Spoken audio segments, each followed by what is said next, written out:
Hello, everyone, and welcome to this series on empathy at work with Sarah, Peyton, me, and Rajkumari Neogy. Hello, Rajkumari. Hello, Sarah, and hello, everyone. Thank you for joining us today. Today, we are thinking about, as we promised, how to transform the self-critical voice, how to listen for the self-critical voice, how to respond to the self-critical voice in a new way, and where it essentially arises from in the brain. What a wonderful adventure we're about to embark. So true. So, as you'll remember from our very first session together, we all have a left hemisphere and a right hemisphere. And we use our left hemisphere and our right hemisphere for different things. And when we try to use the left hemisphere to take care of us emotionally, we can often fall into the traps of comparison, objectification, labeling, and criticism. Because the left hemisphere is essentially a place that looks at stuff with a critical eye. And what we really need is we need the right hemisphere with its capacity for relationality and its connection to the body. Because in the right hemisphere, there is warmth. And in the right hemisphere, we have and we can develop a very strong capacity for emotional self-regulation with resonance. So it's true that we can shame ourselves into submission and control our temper by shaming ourselves, and we can shame ourselves into action, and we can compare ourselves with somebody else in order to get ourselves going. But none of those approaches to self-regulation, the second 2, 3, are very helpful in the long run for our health and well-being, because they rely entirely on alarm and cortisol to keep us going. What we really want to do is what Rajkumari and I are doing with this series, where we are inviting you to bring self-understanding to those moments when we're really worried about our performance, which could be a few minutes during the day, but it could be every day, all day long, depending on the intensity of our self-critical voice. If we have a really self-critical voice that badgers us all day long, comparing us to others and telling us that we aren't good enough, that's a very good sign that our brain may be trying to figure out how to deal with unresolved trauma. Each of us has what is called the default network. And the default network is a way that our brain works when we're not running it with any intentionality. In other words, if I'm doing an algebra problem, then I'm directing my brain what to do. If I'm sitting at a stoplight and my brain is drifting, then I'm not telling it what to do. When I first wake up in the morning, before I start thinking about what I'm supposed to do during the day, that is the automatic voice of my default network. When I fall asleep at night after I stop thinking about my plans and trying to figure out problems, that is my default network. So the question becomes, what is the tone of your default network? How do you automatically talk to yourself? So I'll just pause there, Rajkumari, because it sounds like this is interesting for you. Yeah. Well, what a great question that I will be asking my clients moving forward is, what is the tone of your default network? Because I would say that as we begin to sit down and explore the pain point, if you will, to uncover, how to move forward from that pain point, generally the tone of the default network, I would say, is mostly unpleasant, and that's being very polite.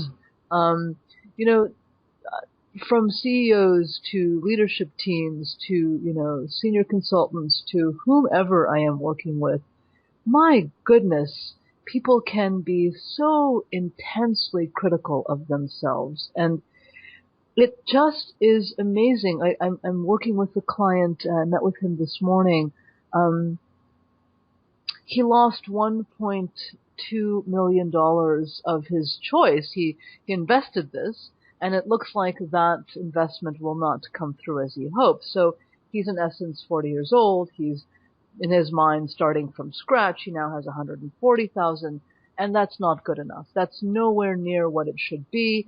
He cannot begin to live his life until he has X amount of money, and he is not allowed to, in his mind, find the woman of his dreams until he finally reaches that goal, because it'll be when he reaches that goal, she will value him. But until then, he is not worthy of a relationship, or those aren't his words, but certainly that's what he's saying differently. And it is so intensely painful to hear these stories, so many stories of when I am good enough, then I can deserve this thing, whatever this thing is. And how we berate ourselves and how we spend such excessive time in the left hemisphere judging and comparing to motivate ourselves. And when we take the time, when we make the effort to step into the right hemisphere and explore that realm of self-compassion and self-tenderness, it is so heartwarming to witness the individuals begin to cry, because that's usually the first sign of release and opening, and then to welcome that new possibility, that new, as you always say, Sarah, that warmth, that self-warmth back into a container, if you will, that has been missing for some time. And it's working with this guy, we had him, talk to a younger version of himself. In this case, it was his 4-year-old. But after he cried, which the whole thing lasted maybe a total of 5 minutes, and at the end he said, "Now I feel much better." And I said, "Good. That's exactly what we're aiming for, is feeling better." Yes. And so beautiful that you brought your person to move through time, to step through time a little bit, to connect with it younger self. Because what we so often find is that it is those moments of trauma, those moments of an intensity of emotion that hasn't been held, that kind of freezes people in their tracks and stops them from having a sense of warmth for themselves. And when we don't have warmth for ourselves, it's like we've turned off the right hemisphere's capacity to hold us with gentleness. And there we are. What do we have left? We have the left hemisphere left. We have our own judgments. We have our own criticism. We have our own comparisons. There's some really sweet research that shows that the left hemisphere, if it doesn't have any feedback and support from the right hemisphere, can only really integrate new information by blaming someone. It seems to be that if they blame someone else, they can integrate new information, or if they blame themselves, they can integrate new information. So here we are, trying to integrate the new information of an enormous loss of resources when we've made an investment that doesn't go well. I have certainly got clients who made real estate investments that popped like soap bubbles, and then they were left with a sense of bewilderment and anger and no one to take it out on except for themselves, trying to integrate this new information. If people go to blame, it stops them from mourning. And the mourning is really what allows us to integrate it fully into our bodies and our beings and come to the place of radical self-acceptance and radical acceptance of what is, so that we can begin in the present moment and have some sense that love is possible and that warmth is possible, no matter what action we took that created those losses. And one thing to keep in mind is that, as we blame ourselves or others, our brain secretes dopamine. So the actual act of blaming feels good. Oh, yeah. It's got a lot of reward with it, because there's Right? a satisfaction of understanding. Oh, I was an idiot. If I were not such a stupid idiot, this would never have happened. I should never have done that. Exactly. That's the kind of the cycle that we get into. And it's a static cycle. Nothing, if we're an idiot, nothing ever changes. There's not a lot of room for growth from I'm an idiot, right? You can't get out of that unless you begin to have compassion and say, well, what other options were possible for this story? What other narrative, could I tell myself? And, of course, Byron Katie talks about, the four truths and what's true and what's really true. So that might be a great way to even crowbar yourself out for a moment into exploring what other territories might be possible in your particular scenario. Another doable action step, as well as looking at it from that point of view of what is really true. Another doable possibility is to bring a kind of warm curiosity to the voice of the critical self-witness. So if I say to myself, Sarah, you're an idiot, then I might listen, and instead of believing that this voice is true, I might listen more deeply, and I might respond to this voice and say, are you really worried about the action that Sarah took? Are you wanting self-responsibility and hope? Right. And a self-critical witness is very surprised, usually, to be met in this way. And oftentimes, there's sort of a moment of mute, stunned disbelief. Well, why is that? Why is that, Sarah? Why do we go to that stunned disbelief? I love that, mute, stunned disbelief, because that happens every single time. In fact, I will even add that when my girlfriend is, feeling frustrated with me and kind of coming back from a place that may not be her most optimal place or sense of self, and I meet her with that, we call it empathy guessing, or that curiosity state. Her word is that she continually feels disarmed. She doesn't know what to do with that, and then she softens, and then we're able to have a conversation at some point. So Can you speak to why that occurs? Well, we are really surprising the brain into awakening the right hemisphere.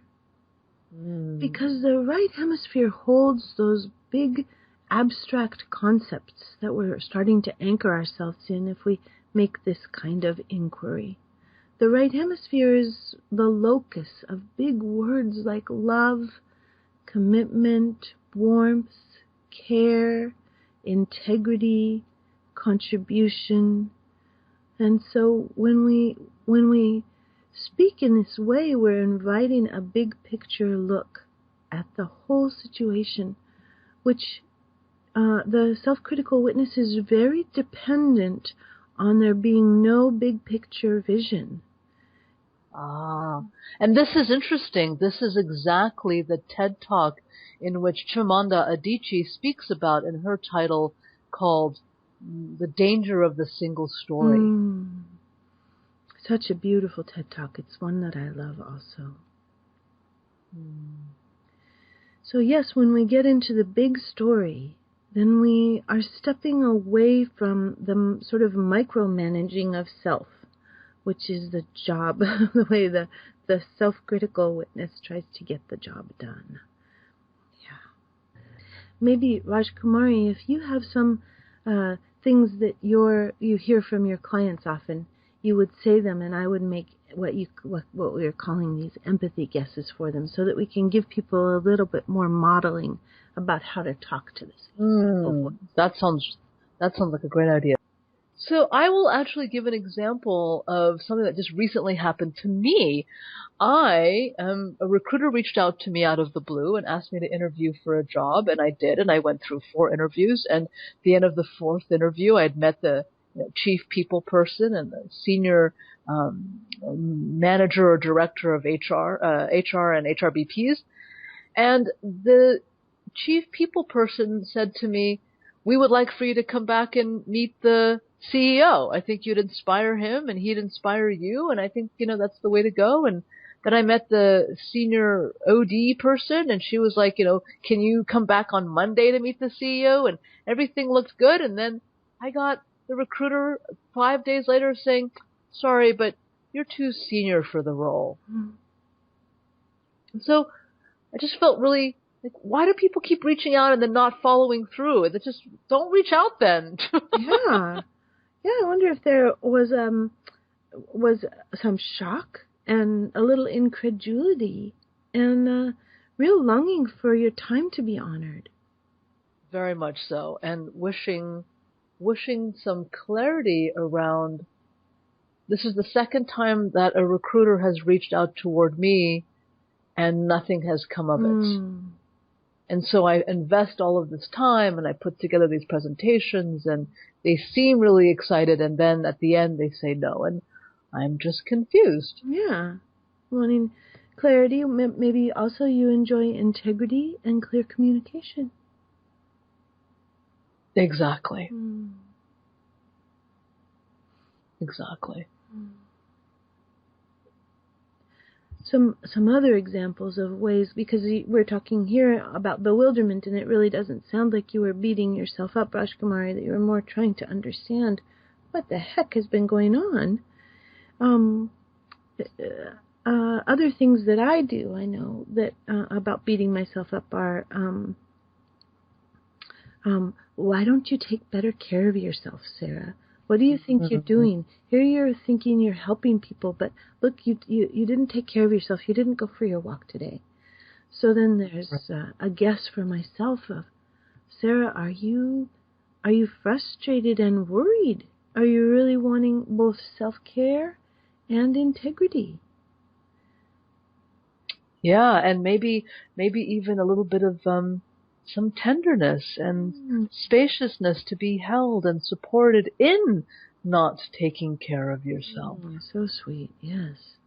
Yeah? Yeah. And maybe taking the time to explore what invited you to take priority versus over yourself. Yeah.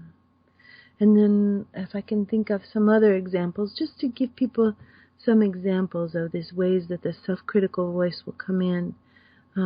You're too much. Here we were at this party, and you talked too much, and you didn't listen to anybody else, and no wonder people don't like you.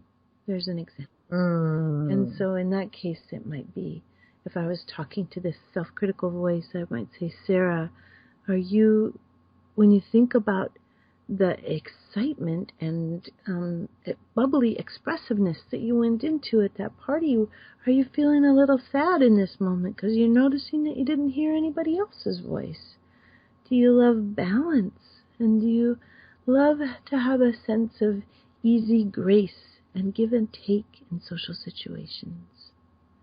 So, and maybe in that moment you felt such excitement that you were just really wanting to be heard and be seen for what you were so connected to and so exuberant about. And you wanted others to share that exuberance and exhilaration with you. Yeah, absolutely. And so those are the kinds of things. We might also have criticism for ourselves that we're not big enough. Like we could be angry at ourselves for being too big, but we can also feel like we didn't step up or we didn't speak. Like, I got really angry when that man closed the elevator door right in my face, and I didn't reach my hand out and stop the door from closing, and I'm just a wimp.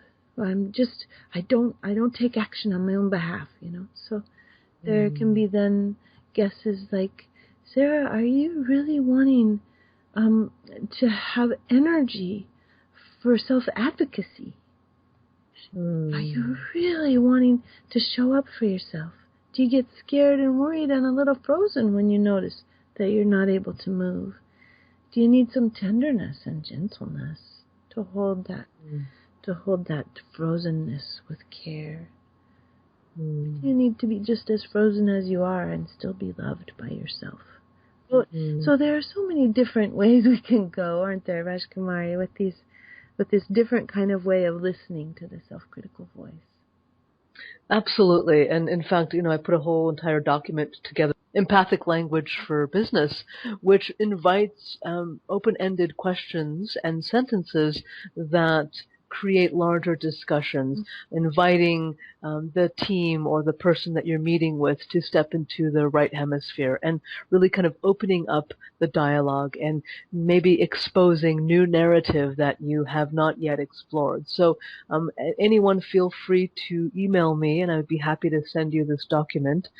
It's the Empathic Language for Business. So maybe not so much about asking your individual or your team member about their younger version of themselves, but really kind of standing in a place of opening the narrative and really kind of exploring other possibilities to innovate, design, create, strategize. Beautiful. Thank you, Rajkumari. That sounds like a lovely resource. Well, I think that's all that I wanted to say today about the self-critical voice. We got to speak a little bit about where it comes from. Got to talk a little bit about how it might sound if we were listening more deeply to what it is we're longing for when we beat ourselves up. I invite you all to take a breath and begin to stand a little more firmly in your right hemisphere so that you can hold the versions of you that feel tender or raw or angry or frustrated, and begin to have a dialogue with yourself and see what it might be like to be compassionate, be empathetic, and be tender and curious. Thank you, Rajkumari. Thank you, Sarah. And until next time, thanks for joining us, everyone.